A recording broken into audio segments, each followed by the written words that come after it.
Hello, hello, hello. Hey, everybody, and welcome to Just a Little More. This is a special edition of Just a Little Bit More. But you know, we love at Just a Little More, we love to get a little bit more information. We love a little bit of tea, and we always like to end it with a whole lot of love. Tonight, I have, some family of Just a Little Bit More, some VIP special guests that are here to talk about this very special topic. I said this is a special episode because I'm celebrating fathers. I love mothers. I have an amazing mom, SheTheBomb.com, but I wanted to do a total showcase to just celebrate fathers. And I got this idea from my brother. My brother was saying, hey, why don't, you bring fathers on and talk about fathers? And I said, well, that's actually really great because Father's Day for me has become a new day where I don't get too sad, but I do get sad where, our dad is going on to be with the Lord. And so, he was a very great father. He was an interesting father. He taught us a lot of lessons, but this is a time where some people don't have their father. So I want to celebrate, fatherhood and the gift of having men in your life that are cheering you on, that are celebrating you to be your best. And I thought the two best people to have that conversation are Dr. George Johnson and the apostle, the pastor, the man, TC, here to talk about those things. So I want to start off with something like a little funny. I want you to kind of talk about, who you are, reintroduce yourself. And I always say a favorite snack, but this is something that me and my students had a debate about. Is a hot dog a sandwich or something totally different? Is a hot dog a sandwich or something totally different? I want to hear your feedback because we had a full debate, like with statistics, everything. So I want to know what y'all think. You don't set me into deliberation. I'm not sure if I'm ready for that. Is it a sandwich or something totally different? It's definitely not a sandwich. I mean, we have to agree on that, right? I mean, because a sandwich to me is an experience. It's an experience. I take that very serious. I come to the point of thinking about the difference between Jersey Mike's and Firehouse. Firehouse, I don't like Firehouse, but I love Jersey Mike's, So it's an experience to me. And a hot dog is just so long. Sandwich is serious, man. Even when you're talking about putting the stuff on there, when I go to Jersey Mike's, they got to have that right. If I come home with the wrong type of sandwich, man, my wife will have a problem. You can't get a hot dog wrong. How can you get a hot dog wrong? You have the Chicago dog, you have the New York dog, right. You have the different experience. They even have a vegan dog, which I really love. It's a little veggie dog. So it's different things, you could do with the hot dog for hot dog lovers because he's a hater on the hot dog culture. So he's a sandwich. He says it's a sandwich. TC, what do you think? And then I'll give you where I brought into the equation. Well, I've never thought about it that way. But is it a sandwich thing? Because a sandwich. I think he done froze. Am I frozen or is he frozen? I think he froze. Okay. Well, as he coming in, I'm gonna chime in to where my debate went in. Oh, there you go. Okay. It was spinning. I was still talking just in case. Okay. But I said a sandwich is something between bread. So hot dog fits in that category a bit. I want to hear what the jury is like on this. So let me say let's go with a sandwich. Okay, so we got one sandwich, something that is not a sandwich, and the winner, which was me, because I really won this debate, is that a hot dog is a taco. It's a taco. Oh Lord, okay. I'll go with that. Okay. It's a different type of taco. It is not a sandwich. It is a taco. It is its own special force. But we had a full debate, and I was very serious about that. The kids was like, on one side, it's really serious. Think about that. Is a hot dog a sandwich or something totally different? I'm gonna use that. I like use it. I promise it's gonna go into like spirals and spirals. Like they came up with different ideas. Someone said it's a gyro. I was like, I mean a gyro. I was like, okay, so they came up with all the different things. So an Americanized taco. Americanized taco. We go with Americanized taco. So getting into tonight's topic, we're talking about fatherhood. And like I was saying, with Father's Day coming up, this is a time where I do get a little sentimental, not having my father here on earth. You realize the value of having a man in your life that is cheering you on, that looks like you, that celebrates you, and that kind of always is that force that you can go to have a conversation with or to get advice from. And so I wanted to talk about fatherhood, and I want to go back. Y'all have already probably advanced to Amazing Fathers. So I want to go back to when you found out that you're having an amazing child. Y'all are finna have it. What were your initial thoughts, feelings, fears? I want to know what is that? What was that emotion that was going on when you first found out I'm about to have my baby? What was those thoughts? Wow. Well, I guess mine would be the most recent experience. So 4 years ago, when we first found out that we were expecting, we were like kids, looking like we had just found a golden egg. So we were both, kind of stoked for a minute, and it became a surreal thing. But instantly, we went into this mode of preparation. And when Josiah was born, it's like, it's like a super person just birthed through the both of us. On Mother's Day, I told my wife that I saw two birth, and I think the same thing happened. It's like things just automatically clicked and life changed in an instant for me. But in that initial moment, it was, I don't even know if we knew what to expect. We hadn't planned it, but once the moment that he was born, it was a natural instinct that came with being a dad. All of a sudden, from one moment to the next, from 1 hour to the next, I was a daddy. So it was an exciting, but I would say, to sum it up, for me, it was very instinctive. It was very instinctive. It was like I knew what to do. It was like I was telling my mom. You would think I'm calling and saying, how do I do this? What do we do next? I was telling my mom, be careful. And she like, listen. So it was like an automatic protective mode, instinctive right away. And I felt like I knew how to do it. So I don't know what that was, but it was an exciting, instinctive time for me. All right, Bishop Doctor, what was your feeling? I think for me, when I found out, first of all, me and Kim had been married for like 5 years, and people had always been wondering, like, when y'all ever going to have kids? But we wanted to wait and get some things, I guess we thought we were going to wait and be a little bit more prepared, a little bit more ready before we had kids. So we waited about 5 years until our marriage before we had kids, only to realize you're never prepared. No right time to do it. I would tell couples, as an aside note, that I would wait maybe a year into the marriage to because there's an adjusting growth piece. No matter if you dated a long time or whatever, it's still an adjustment period to that whole thing, marriage. But that's for another show. But then when we found out that she was pregnant, I wanted just the baby to be healthy. I don't know if you felt that.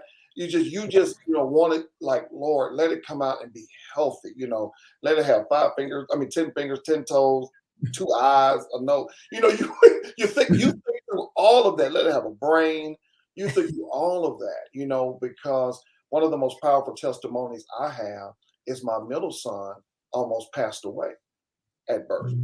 And so we had to pray the miracle working power of God when he was born. He was born not breathing, and God resuscitated him in the delivery room. So that's one of the biggest miracles I've ever experienced as a father. So when I found out that she was pregnant with my first son, I just wanted the baby. I just want Dylan to be okay. I just wanted to be alive.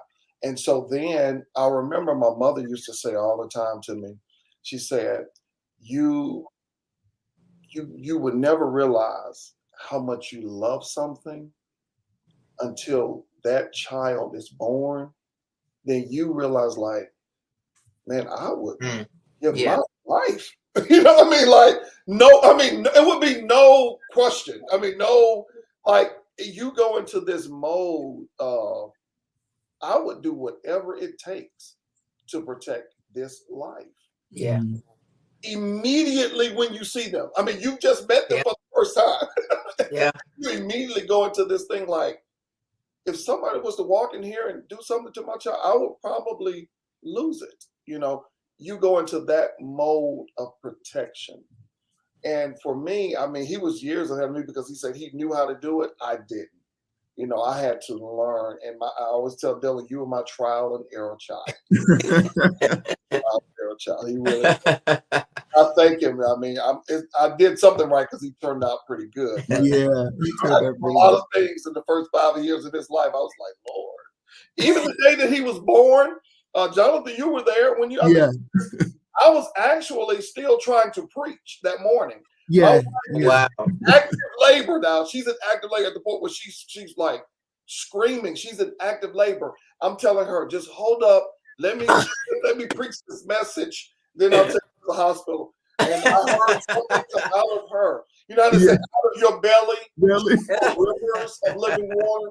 Well, it was not living water. It was rivers of other words. Get me to the hospital. So, yeah. But that was I wanted a healthy child, and God blessed me with 3 healthy children. And I can, you know, I'm just so thankful for that. And you just love all of them the same. And then when the second one is born, Jonathan, you think that you would love one more than the other, but it's strange. You love them all like the same. Like, I would equally give my life for Kendall. I would equally give my life for Daniel. You know, all of them is one of the most wonderful things. It's wonderful for me.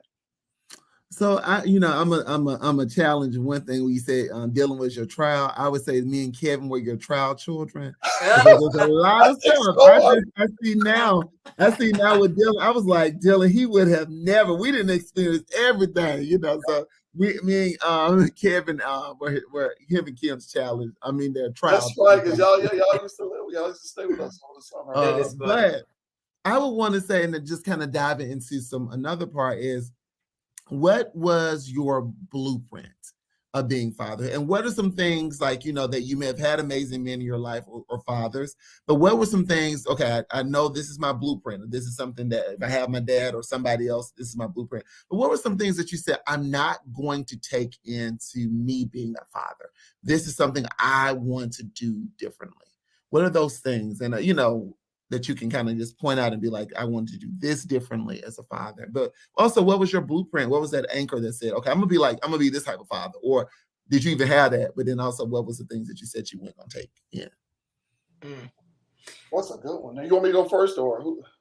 You can go first. No matter.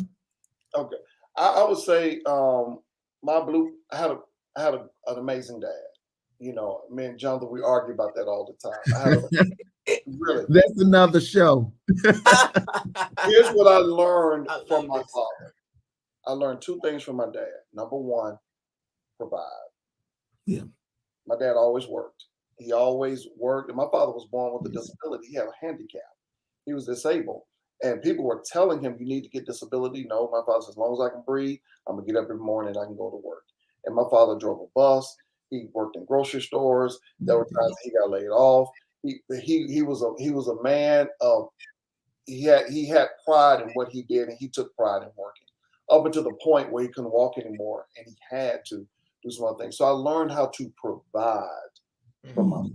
Okay, so I want everybody to. I would never disparage my dad's name. Amazing man. Okay, I learned fatherhood. Okay, from my spiritual father. Okay, I learned how to provide, and I learned how to be there from my dad. My dad was there. He was at my basketball games. He was at every award ceremony. He was there. Okay. But how what it takes to be a father I really think I learned that blueprint from my spiritual father. Okay, and because and let me clarify this when I'm saying this. My father was an amazing man, but sometimes when dealing with children, responding in anger is not the answer. Sometimes Yeah. it's not the answer. Sometimes responding with a harsh discipline, that's not the answer. Sometimes it was seen in the Pentecostal church that the man is supposed to be this firm, hard, strong disciplinarian in the home, right? And the mother is supposed to be nurturing. But when you look at the Bible, you don't see that. Yeah. God is a loving father. When you mess up and you do something wrong, you're supposed to run to God. Hey, I understand. So I took a different approach in that when it came to my home. I didn't harshly discipline my children. My children have never heard me use profanity at them. I may have given them one or two. Now, like I said, Daniel Dillon was my experiment child, so I think he got the most spanking. By the time Kendall came and Daniel came, they tell me what to do. I'm telling their mom, listen, don't spank. Listen, here's what they're thinking, right? Here's what they're thinking. Now, my wife, totally different animal, baby. She goes 0 to 1,000. She'll try to spank Dylan now, and he's 18. I'm like, I said, Kim, that's called assault. You can't spank an 18-year-old. That's called assault.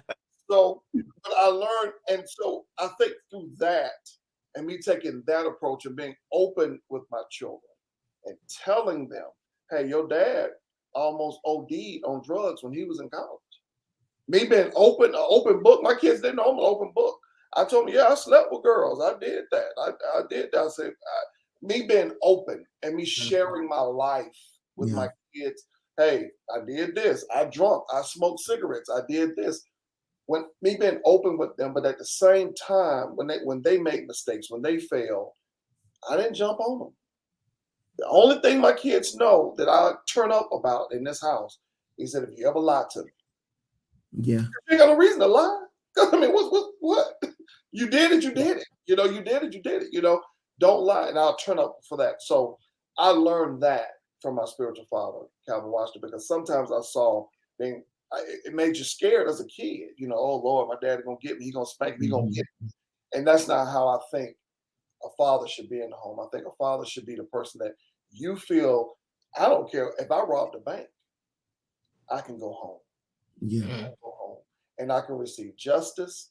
I think my dad gonna always tell me the truth, but he's gonna tell me the truth in love. I'm sorry for taking so much time. No, that's good. This is good. This is good. And the thing that you mentioned about your father, and kind of even from a denominational standpoint, the Pentecostal man, or the man of God, or what this man looks like in the household, that's been our motto for so long. And I think we're now coming to a breakthrough where we're starting to break that stigma, what it means to be a man. Yes. We talk about this a lot, Jonathan, toxic masculinity. I think there is the presence of it. Yes, but and I think there's a distinction. There's a distinction, but what a man has been pushed to be, I think a lot of our fathers, we can see that mold, and we're the arising minds now are those who are breaking that mold, that tradition, that stigma of what it means to be one. And so it's similar, learning how to provide. And a lot of our fathers, grandfathers, they kept the house up. They raised the house, but they may not have raised the person. They may not have cultivated a person. So, our fathers in my age, we're dealing with generations now. And so from the generation before me, they are learning from a generation before them. And the generation before them, they were concerned about getting food on the table. And that was it. You got lights, and you got clothes, and you got food to eat. Now hush and go to bed, eat this food. So you don't have no opinion, stay outside and play, So these are the things that our parents have learned, and this is the mode I talked about on Sunday, patterns. And our lives our lives are lived through a pattern, uh, and oftentimes we it takes a while to break that pattern. I literally done this in Sunday message just to demonstrate how simple it is to pick up a pattern. That's so easy to pick up, but it takes deliverance to break up.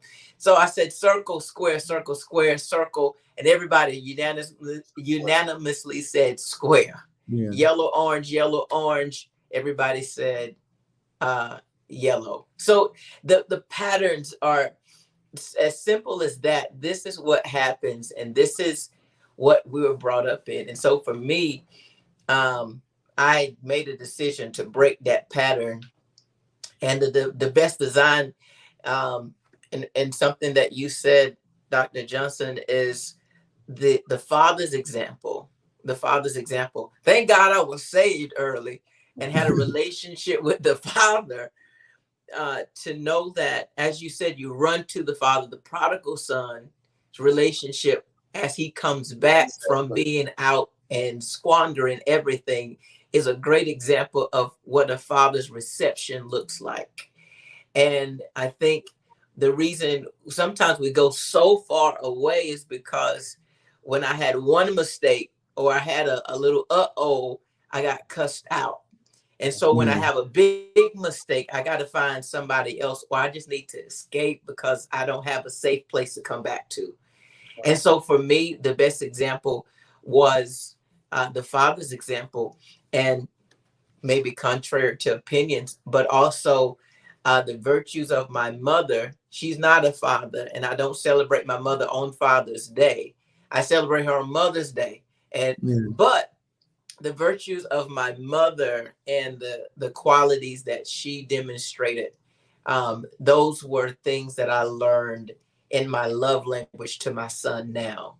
And so I'm grateful for that perspective. So now that I have a love language that I'm not sure if I would have gotten from another perspective that I've gotten received from my mother. So it's breaking patterns, and and I feel like, my son being 4, he's growing up in a whole different world than even I grew up in. There's so much more to offer, and there's so much more for me to come back as a parent. And so I feel like we have to continuously update our systems to be effective parents. I would agree. And I I think add something to what he just said. yeah, go ahead. Yeah.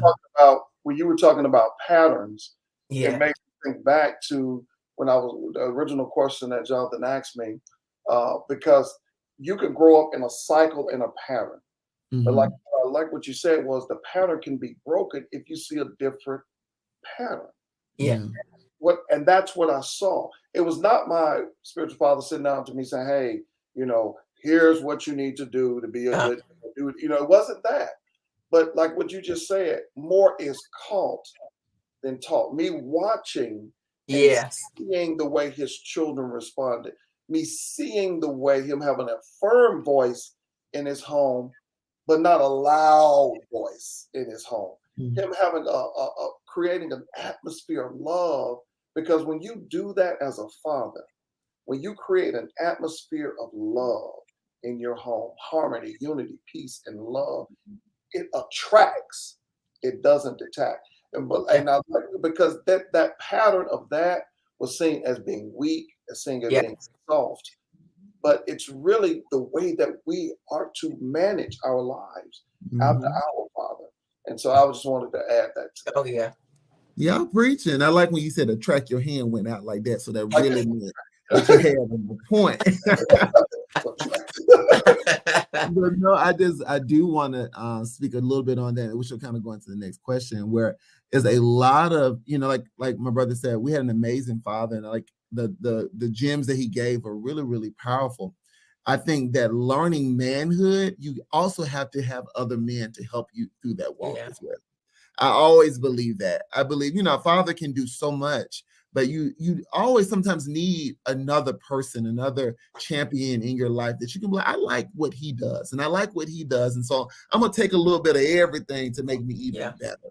And so I think that is something that I would just like to add on, because my brother is one of those people. Dr. George Johnson is one of those, and my brother-in-law Leon are two father examples that I will be like, oh, I want to pull a little bit from that and do that. And then I just met somebody named TC too, that, you know, I see how he loves his young son. I'm like, oh, when I have a lamb, I'm going to do a little bit like that. So I think having my foundation, what my dad gave, but pulling from those amazing men in my life, I think kind of just helps me be a better well-rounded. And then adding my own little splash in too. Yeah. My own little. You're right, Justin, because think about it, you know, this is my first time being a father of a college student. So how do you do that?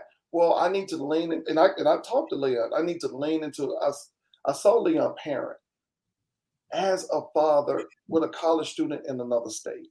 Yeah. How do you do that? You know, so how do you, you know, because you got to let go. Because I could be a helicopter parent now. I can be that guy. I can be like, hey, what's going on? What you doing? Where you going? And just what, me and Kim, we just go to the apartment. We're gonna stay immersed. We're gonna stay where you going to school. You know, I can be that guy. But I'm learning now through Pastor Leon. This is what you're supposed to do. This is the voice you need to have in his life. And then when he graduates from college, and he moved into manhood and become a father. I'm a father differently then. You know, you're ever changing as a father. And I think we can build a community of fathers to understand that we can learn from each other. You know, we can learn from each other, because what you may be doing may not be working, but fathers are needed more than ever now. I would agree. My next question, which I kind of tie into my last question, but what would you say was some of the most challenging parts of being a father? And then that second part is, what is the most rewarding thing about being a father?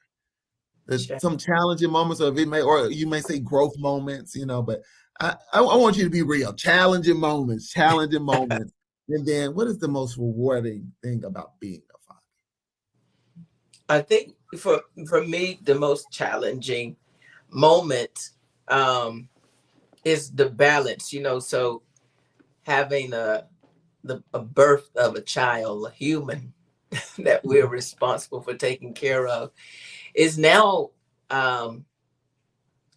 the balance of life, which I think we talked about this last segment. But you can get out of balance in one day. But now you have a life that you're responsible for. So learning that balance. And I think this is the ongoing thing that I'm tangoing with. And I think we all are tangoing with what balance look like from day to day, hour to hour. But for me, that is the challenge of making sure that I am balanced with my time. The other week, we left the Glory Encounter. And you know what type of sweat in church we have. And so coming out of service, Pastor K was in training, so she wasn't with us. And he was in the back saying he wanted to go to Chuck E. Cheese or Urban Air. And I said, well, not today, you know. And nowhere in my mind was I going to Urban Air or Chuck E. Cheese after Sunday service. And so he asked again, and I saw how much he wanted to go. And so I made a choice to drive straight to the Catch Air. And so we spent the evening at a trampoline park, and I was jumping and crawling in the ceiling after and Saint probably thought I was at home resting with hot tea, but I was crawling through tunnels in the sky because I chose to give as much energy and time to my son as I just got done with the church. Now we're not going every Sunday, and likely it's gonna have to be on this Friday, Saturday. But it's just those moments when I'm making I have to make a choice. Sometimes the choice is going home, and sometimes the choice after school. It's it's just making sure that I'm balancing my time with. He gets his dad and not just pastor. He doesn't just get a counselor or a teacher, but he also gets dad. So I think the challenge ongoing is the balance, the continual balance. The most rewarding thing is hearing him call me daddy, hearing him call to me for the slightest thing.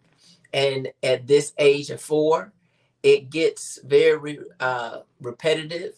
Uh, and his questions are endless now. But hearing him call me dad, every time he says that, he calls me. When I say he calls me, it's like a calling from God I have to ministry. Every time he calls me, it's a refresh of my calling as a father. It's a reminder of who I am for him and who I'm supposed to be. And it's a reminder of what he's needing and what he's expecting from me. That's the most rewarding thing for me. Same. I would say the same thing, but I will just I'm gonna just open my heart because I feel the power of God wherever this story may touch. I want to share with fathers the most important thing you can give your child is you. Yeah. And so I think one of the most challenging times I had as a father is when I was trying to do, I thought me not being able to put my kids in private school or I couldn't get them this or I couldn't get them that. And I was also busy trying to do things for them to show I love them. In actuality, all they needed was me. My kids would have been happy with me just sitting on the floor putting the puzzles together from Dollar Tree. They would have been happy for me going in the backyard throwing the football. They'd have been happy with me just going out front, and we used to have a basketball goal out front, and I'll play basketball with them. Those are the times that they needed, wanted. But what I thought they needed was they got to have a private school tuition. They got to go to this kind of school. They got to go to that. And what ends up happening with young fathers and fathers out there in the world, we end up competing and we don't complete our family. We end up competing and we are here trying to do all this stuff to prove that we are a good father when all of them, they need you. That's what they need. They don't need you working another job. They don't need you taking this engagement. They don't need you traveling this over. They don't need that. They need you to be there for them. They need you to be at the baseball game. They need you to be at the spelling competition. They need you to be at the dance recital. That's what they need. And so in the earlier parts of my years of pastoring, I missed that. And I always tell people this story. Years ago when we moved to Atlanta, my wife took out a picture, and it was a picture of Dylan at a birthday party. He was 2 years old. I was at the birthday party, but I don't remember being there. And Dylan was hanging on my neck, trying to give me a kiss. I get choked up every time I think about that because I was there, but I wasn't there. Because I was caught up in trying to grow this, trying to do this, what these people thinking about this, what they thinking about this, what they thinking about that. And people gonna think the same thing they've been thinking. They gonna think the same thing. Exactly. And so a lot of times we as fathers, we get caught up in trying to people please, and we get caught up in trying this competition thing. We get caught up in all this stuff and trying to show people that we got it, and we overcompensate. And all they need is you. And I realized that. And one of the scriptures that I always say, Joel, I think it's Joel 2:20, when he said, I will restore the years. And he restored it. He gave me all of that back that I missed in that time that I was so caught up in this whirlwind of trying to keep and do all this stuff. He gave it all back to me once I began to put God at the center of our relationship and realize the main thing is these boys. My most rewarding thing, and I'm going to be honest with you, we had this event, and it was Dylan was getting these awards, and when we're getting these awards, it's almost just like what the pastor said right here, is when you hear out of your own children's mouth. Dylan said to me, he said, "You're a great dad." Oh. Daniel told me, he said, "I have the best dad in the world." And then Kendall said, "I love you, Dad." Kendall don't get emotional. Yeah. He's like, "I love you, Dad." And to hear that from your children, that's the reassurance that you're in the right lane. That's it. That's all I needed to hear. And that brought peace and calmness. When him telling me, "Hey, Dad, you're a great dad." Daniel saying, "You're the best dad in the world," and Kendall saying, "Dad, I love you." Wow. That right there gave me the validation and the reassurance that I'm in the right call. I'm doing the exact thing that I know I need to be doing. That's good, Wow. y'all. Y'all love y'all children. They're good. They're good. My last little thing, because I like to end with a whole lot of love and a paying it forward. What is some advices? What is some advice? What is it advice? What is some advices? What is advice that you would give to a father, a new father, but also a father who probably, he left his kids for a while, then he came back and, he had challenges in life. But just what would you give to a father who is trying to do their best or just don't know what to do? What advice would you give a father? Just from what Dr. Johnson just said, and his experience with fatherhood and his journey with fatherhood, my suggestion to a new father and fathers who are in the middle of it, wherever you are, your fatherhood journey, I would say don't try to live your dream life through your children. And sometimes that's what we do. I see fathers trying to put their children through sports because I wanted to play sports. I didn't get to play sports. And you're really trying to live life through them. And that's when we force our sons to be who we want it to be. So I would say don't try to live your dream life through your children, through your sons, your daughters, your children in general. To someone coming back into the picture, it's not too late. The scripture you read, you referred to, was the scripture of God restoring back years. Don't try. It's hard to, and it's a hard thing to say. Don't try to make up for what you haven't done, because that's gone. God will restore in the now. I've seen fathers try to do that, and they tire themselves out, and they're trying to prove yesterday. When you don't need to prove yesterday, as you said, they just need you now. They need you. They need you. Yesterday's gone. You can't give me yesterday. That you can't give me last year. You can only give me today and the next hour. And so don't get caught up in trying to give your children yesterday if you're coming back, but be the best dad that you can be from the day forward. Be persistent, stay consistent. And this is for those children who are on the older end of the spectrum. And they're kind of like, where you've been, I don't need you now. So it may be some resistance. Maybe you're that father and you're trying to reconnect and there's a barrier there. Consistency is key. And so be consistent, show love, and realize that it's a process. Daddy, I got ice cream. I love it. I love it. I think this is okay since this is about but be consistent. And don't try to rush the process. Be consistent, stay in the game, show love, and don't try to give them yesterday. The best advice I give a father, whether you're new father, old father, where I am right now as a father, is to be a father. You should take that just as serious as you take everything in your life.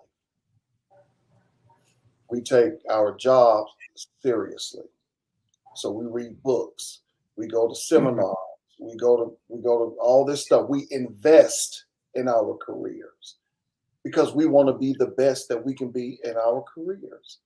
I joke Jonathan all the time because Jonathan always wanted to go to seminary. I don't know why he waited till now, but he's in seminary. We pay money to become good at what we want to do.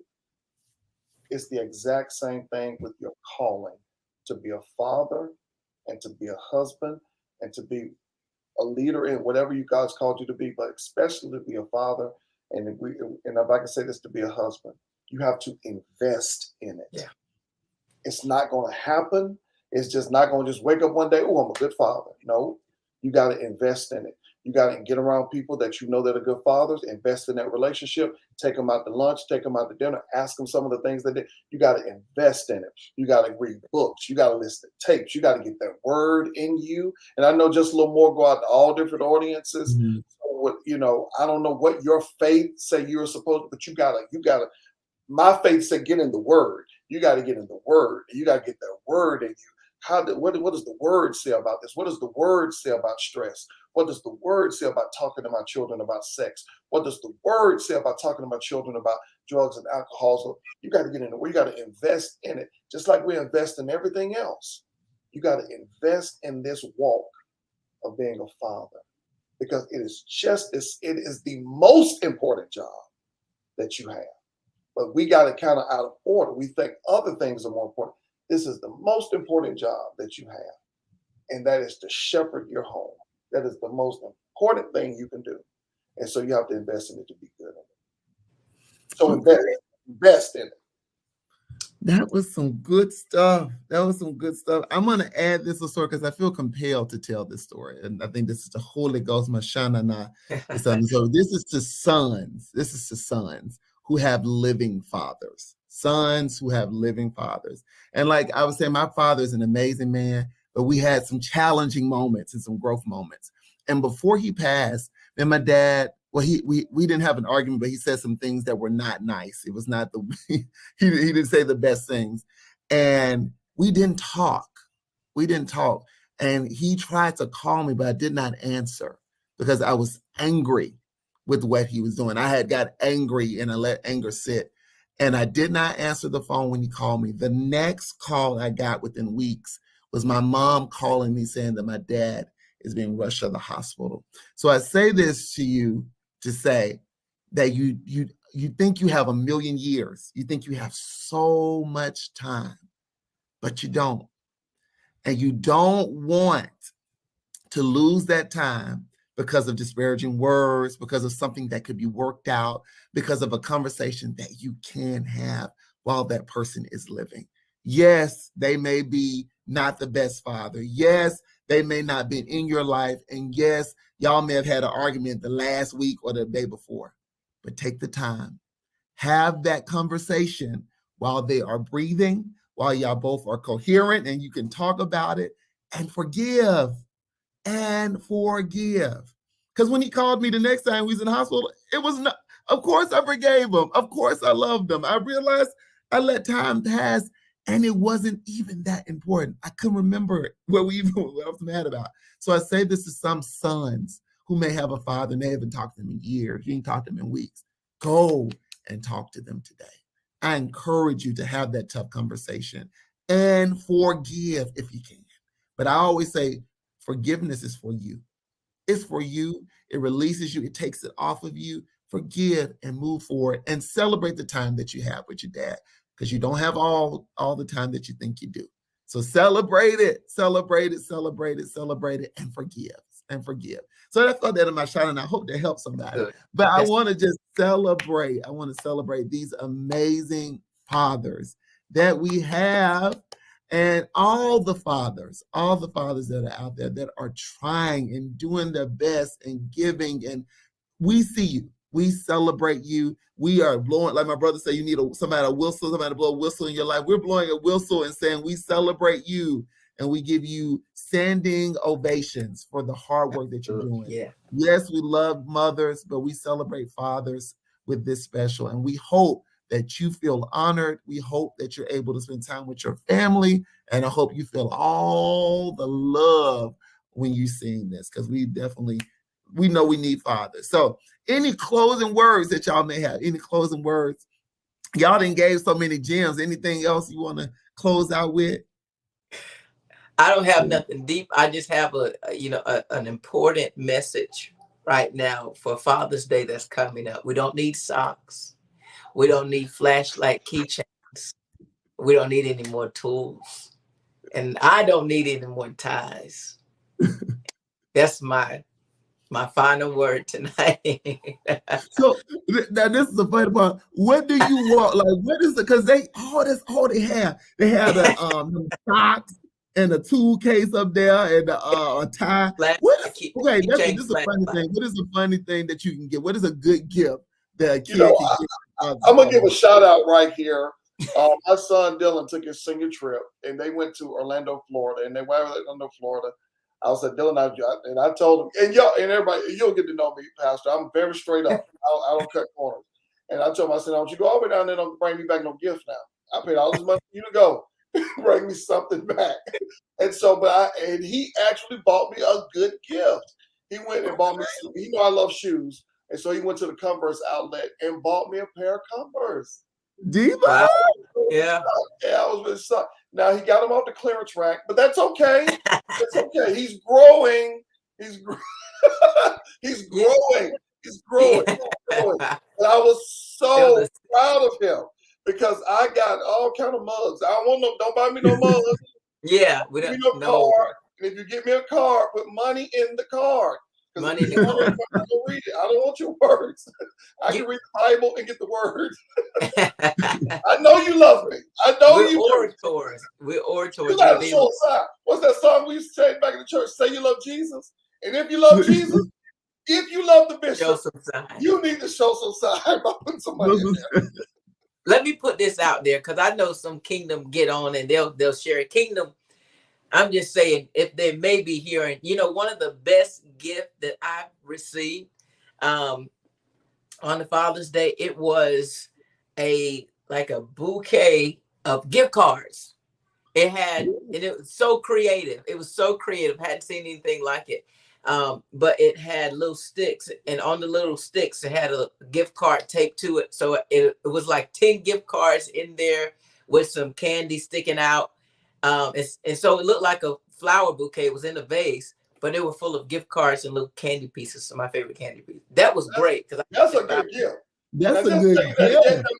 What if you got them flowers and pulled it out and it just stem? Like, what? That's a good I know you gift. can't say that now, Pastor. I'll say it for you. Y'all better go get that for your man of God. Get that gift card, that bouquet gift card. That's it. That's it. Listen, and my birthday coming up, so I need a bouquet. I ain't no father, but so into. Yeah. Because I do not. My brother knows, you know, give me the money. I get that from my mama. Give me the money. Take me to go get something to eat. Don't buy me. Well, my brother can buy me shirts because he had really good taste. So his shirt will probably be more expensive than I would spend. So he can buy me a shirt, but don't buy me no T-shirt that say "World's Greatest." You know, father. Now my nephews give it to me. World's Greatest Uncle. I will take it. So Daniel Kendall, World's Greatest Uncle. Gifts. Personalized gifts. I had to throw that in there. Let me say this. I feel led to do this. I tell you what. Here's what I'm going to do, Jonathan. I'm going to send you $50. Mm-hmm. And the first 5 fathers, when you air this episode, the first 5 fathers that reach out to you and inbox you, and they say that this show was a blessing to them, send them $10. Maybe it's a father that's going through some different things. They're trying to reconnect with their children. They're really trying. There's some brothers out there. They're really trying. They're trying to do their best to reconnect. I believe that God is going to work through this seed, this $10 seed. So the first 5 fathers that reach out to you, inbox you, and send you their Cash App. Send them this $10 seed so that they will be able to reconnect with their families. Take them out to get some coffee or whatever. It doesn't take a lot, like Pastor said. It doesn't take a lot. But this will be a seed, I believe, that will be sown into their lives, and it'll help jumpstart their relationship. So I'm going to send you that $50 seed tonight. Well, when are you going to? It's not going to air tonight, is it? It's going to air because it's supposed to be live. I'm sorry. It's going to air. It's going to air the week before Father's Day. But please, you know, put in the comment section or inbox me the first. You said 5 fathers. And let us know your Cash App. Be a father for real now. Don't be. I'm a spiritual father. Pictures of your kids. I'm like, just a little more staff on it to make sure that they really investigate this now. Put the staff together. Let them investigate it. You know, So no, I think that is great. Please, I think that is great. We would definitely hope that this was an encouragement to you. We are all, you know, definitely celebrate the fathers that you have in your life and the men that are those people that you can look up to for advice, or those spiritual fathers that you may have in your life, or just those mentors. Celebrate them. And and if you are like me and my brother, or just other people who have lost their father, I hope I send you so much of God's grace through this. I hope that grief is not too heavy for you. I pray that it is going to be a peaceful day, and that you're still able to celebrate some father or somebody in your life. So have an amazing, amazing Father's Day. This is a great, great conversation. We'll do it again. So love y'all. Thank you so much, fathers, for joining us, and have a happy, happy, happy Father's Day. Love y'all. Happy Father's Bye. Day.